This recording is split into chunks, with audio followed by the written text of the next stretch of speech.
Hello, and welcome to another episode of the Profit Minds podcast.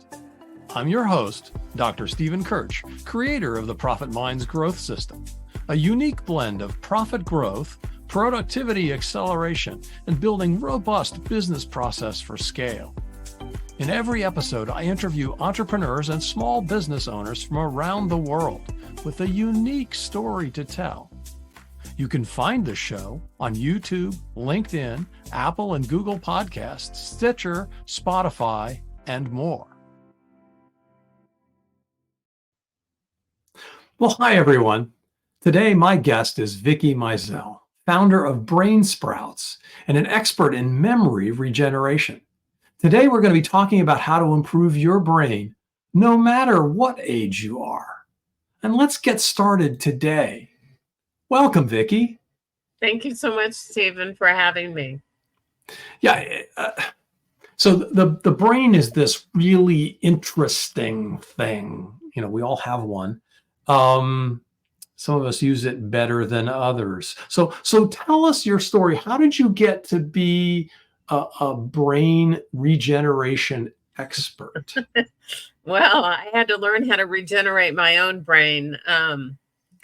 I learned the memory system early on in my 20s from a memory expert when I was in grad school. That was like 2 or 3 years ago, right? That was like 40 years ago. And I learned it in a night, and then I started teaching it to kids that I was substitute teaching for at a 2-week position. And the kids started improving in their vocabulary and their spelling. And so I was so excited. I was calling the principal of the school and letting him know what happened. And anyway, long story short, I became a consultant teaching the memory system in the San Diego City schools for about 5 years through their gifted program before they lost their funding. But meanwhile, my uncle, my favorite uncle at the time, my mom's brother, who'd been a scholar, had a master's degree, he'd been a teacher himself, started getting what they thought was Alzheimer's. I think now, when we look back, it was diabetes-induced dementia. And from the stress of a divorce that was going on, his wife threatening to sell the home, and putting him in a nursing home, I think were all the things that contributed to it. And so he called me and said, get me out of here, get me out of here. So I went to see an attorney in Los Angeles. I lived in San Diego at the time.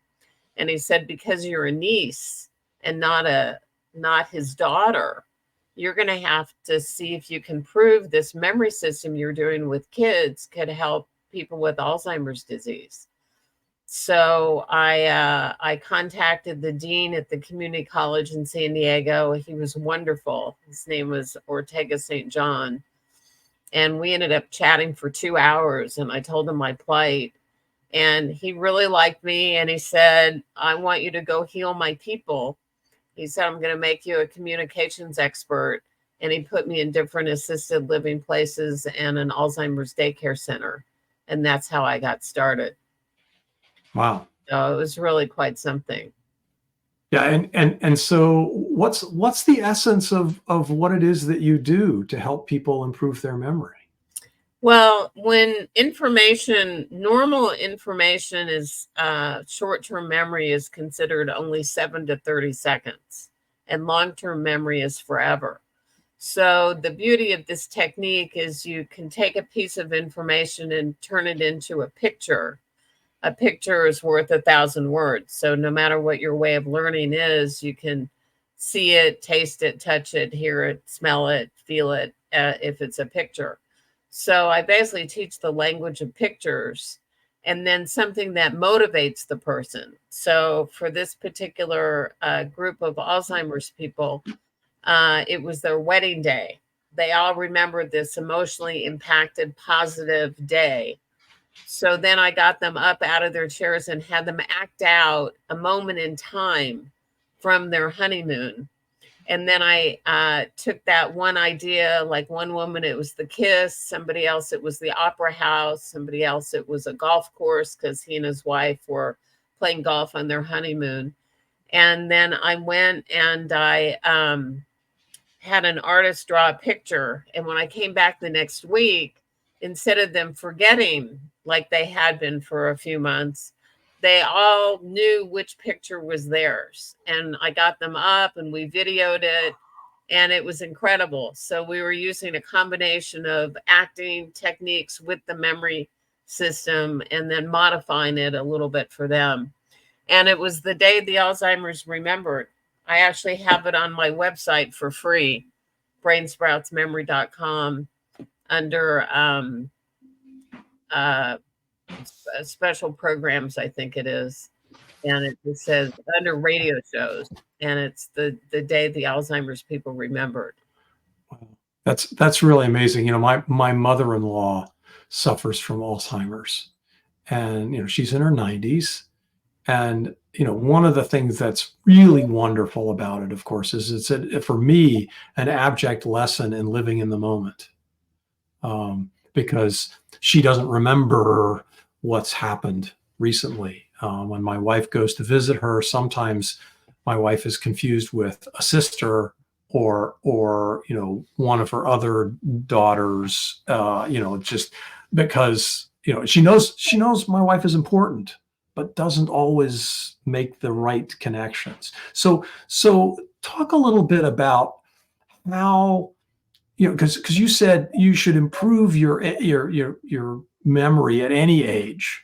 So how does somebody like me work on my memory so that 30 years from now, when I'm old, because I don't consider myself old now, even though I do have a fair number of white hairs.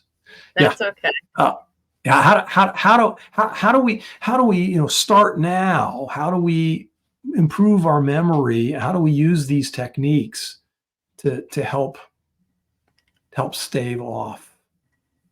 Well, two things. One, the neurotransmitters are the things that send the message signal in the brain. And Alzheimer's disease, there's an interruption in the message signal, which has to do with a neurotransmitter, a protein molecule called acetylcholine.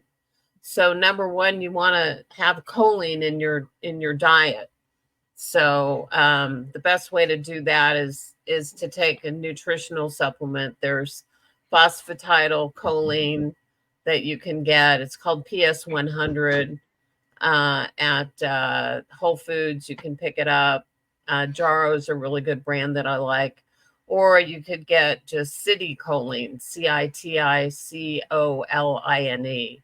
So you want to add that into your diet. Number two is when you practice the memory system, what's happening is, it's a language of pictures. So when I connected the picture of the opera house, and let's say the gentleman who had the golf course, we had him swinging he swung a golf club, and then the golf ball flew into the opera house. So that's a way that you can make the connection. Well, when the mind sees the two items together connected, visualizes it, and then re-sees it, it's actually exciting the synapse, releases the synapses that make more dendrites, which are like little tree branches in the brain. So if you start today, you make a couple million or billion new little tree branches every time you practice the memory system for 5 to 10 minutes for whatever your own purposes would be, whether it's making lists or goals or remembering names or speeches or scripts, or you're just working with a young kid for vocabulary and spelling, or you're working with an Alzheimer's person with helping them not ask the same question 60 times an hour, But the idea is that it's increasing that transmission of the message signals. So if you have Alzheimer's and you're practicing the memory system, you're going to get more foliage, and over time, those message signals are going to start working more accurately. And like me, I started when I was in my 20s, around 26, 28 years old. So when I had my first car accident 20 years later, I had so much extra neural foliage that even though a part of it had broken off, it was easy for the connections to continue as I practiced teaching the memory system, even though I was slow. It took a number of years, but I was able to recover fully and go back to work full time when after my accident, when I got hit by a big rig truck in a Jeep. um, the doctors basically said, "You'll never teach again." I went on and taught another 13 years before I retired. Wow. So you can actually take people who have Alzheimer's and dementia and improve their memory? Yeah, there was a woman I was seeing last night, and I wanted so much to be able to call her family because this woman was struggling just to make a sentence. And I could see how those synapses were not firing and reaching the other end of the message signal. And she was struggling so much. And I thought, my God, if I was able to work with her, I would immediately get her more oxygen. I would get her the memory system, and I would get her nutritional supplements. And I know there would be an improvement right away. The reason I was there is I work with a woman twice a week who has dementia. And through our work together, she declined a little bit when she went from her apartment and moved into the assisted living place. And then it was not a good fit. So she moved to another assisted living place. But now she's doing remarkably well. She knows where her room is. She recognizes me. She knows her daughter. She recognizes her family members. And we're working with these memory pictures every week, twice a week for an hour in a year. And I've watched other people around her decline, and she hasn't declined at all in the whole year. So you're taking people who actually have a clinical diagnosis of dementia or Alzheimer's and improving their brain function. Yes. Yeah, Through exercise, that's oxygen, and nutrition.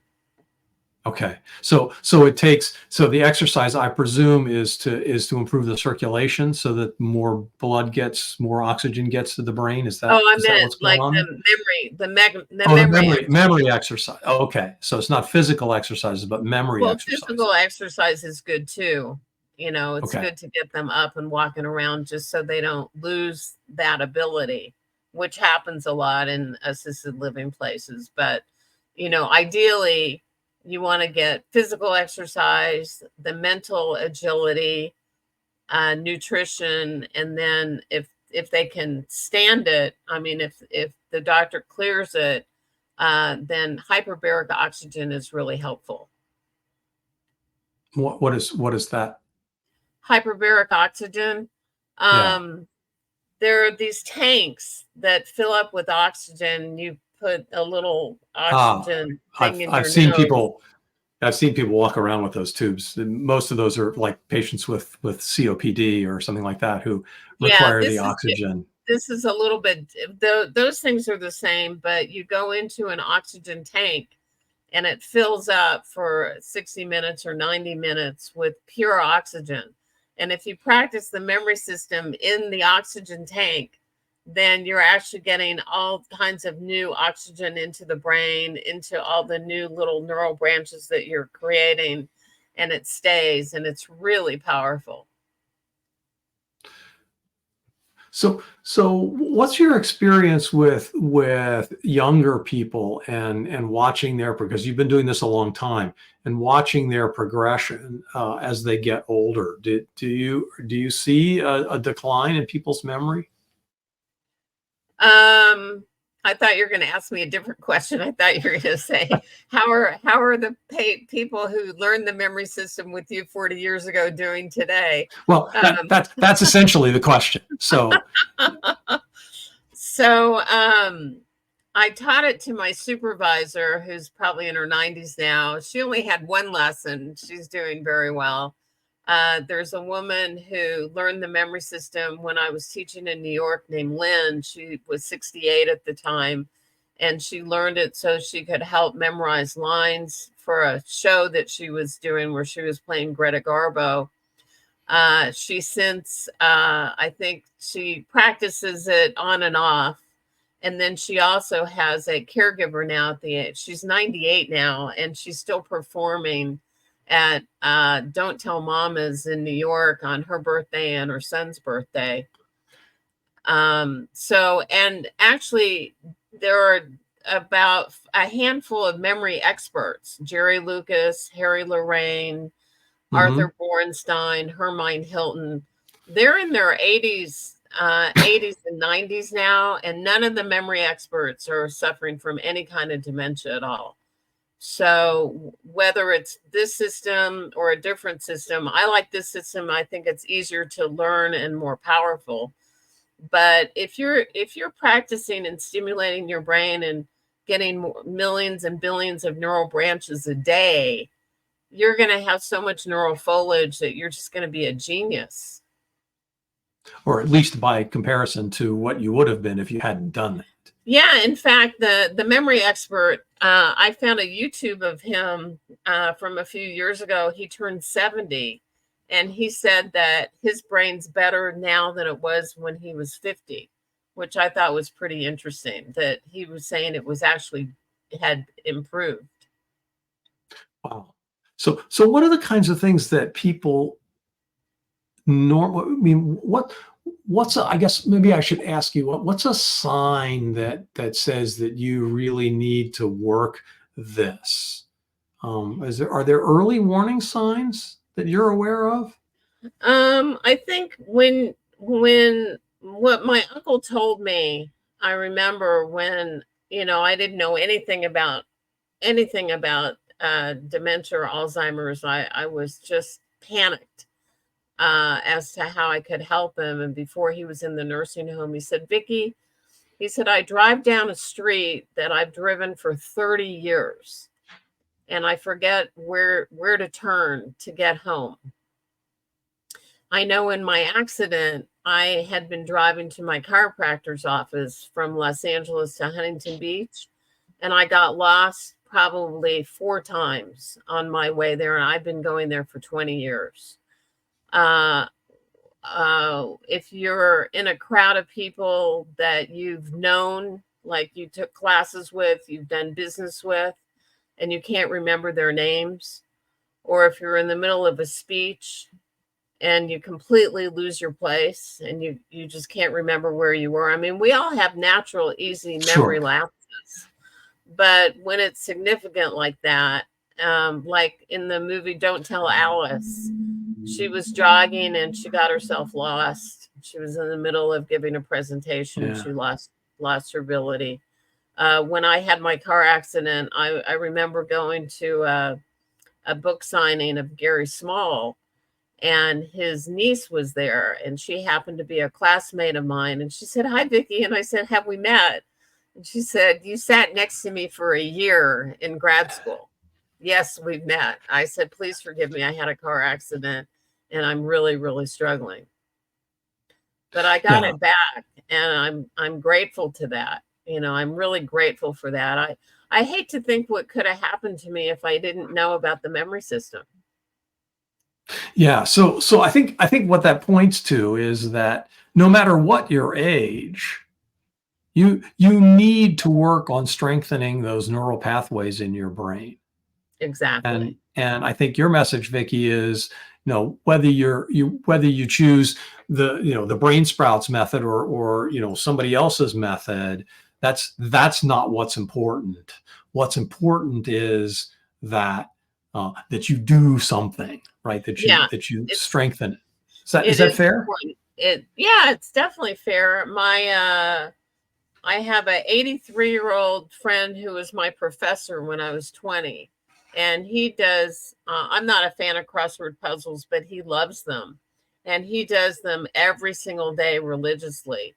And every time I talk to him, he seems as sharp as ever. But he also plays golf 3 times a week. He plays cards every week. He takes care of the horses. He's getting some help now with the horses with his daughter. But he also doesn't isolate. He's got close friends. He has dinner parties. He goes out to dinner. He has lunch with his cronies. He has a valuable, important, loving life. And I think those combinations make a difference as well. Yeah, that's what they say. I mean, the human connection, making sure that you maintain those relationships, that you're continuing to learn, and that you're staying physically active. Those things are really important to staying alive a long time. So if somebody has a relative with one of these brain disorders, whether it's dementia or Alzheimer's or some other memory loss challenge, what do you recommend that they do? Well, number one, don't give up. Don't give up and just say that's the situation. That's how it is. I have a video that's free that's on YouTube. It's called, if they go to youtube.com, Vicki Mizel, and it's called Tidbits for Alzheimer's. And it's a way to use pictures to help. It's a modified form of the memory system. So 2 things to answer your question. One is to ideally watch the video so that you can cue them with pictures that will help make connections so that they don't forget everything immediately after 7 to 30 seconds. So, for example, a man who didn't know when his wife was coming to pick him up, I had him imagine the hands of a clock turning to 4:30. Then I imagined that he and the clock were hugging his wife. And then I'd had him imagine taking his wife to his car and getting in with the smell of the leather seats and the feeling of love with his wife. And after a few connections and pictures and recall, he was able to remember his wife was coming to pick him up at 4:30. So that's an example, as opposed to every hour saying, excuse me. He had a little German accent. He'd say, "Excuse me, lovely miss. When is my wife coming to pick me up?" And then after I worked with them, he said, "You want to meet my wife? She'll be here today at 4:30. So that's one. Number 2 is learn the memory system. Just start now for whatever your needs are, whether it's lists, goals, seeing the end result of goals, pictures of your millions of dollars in your bank account or in your IRS statements, seeing the end result of what you want. There's this language of pictures that as you practice hearing a word, seeing a picture, hearing a word, seeing a picture, that it starts to take a life of its own. And then you just start seeing pictures, you get ideas in the form of pictures. If you forget something, all of a sudden a picture shows up in your mind and you go, "Oh my God, I almost forgot." And you grab it, get it. It's amazing. And then your speed in thinking improves, your sharpness improves, your focus improves, your concentration improves. Oh, that sounds great. If people want to get in touch with you, what's the best way to reach out? Best way to reach me is brainsproutsmemory.com. And if they want to watch a new podcast that I made, just 20 minutes, if they go brainsproutsmemory.com, brainsprouts plural. So BRAINSPROUTS memory.com/news. I have a podcast and I talk a little bit more in detail about what we're talking about now. Great. And that concludes our show. Thanks so much to my guest, Vicki Mizel, the founder of Brain Sprouts and an expert in memory regeneration. I hope you learned something about how to improve your brain. I know I did. Thanks for listening. You've been listening to the Profit Minds podcast. This is your host, Dr. Stephen Kirch. Please visit www.profitminds.net for other episodes or to contact me. Thank you for your positive feedback, comments, questions, and for sharing this show with others. Thanks for listening. Have a grateful day.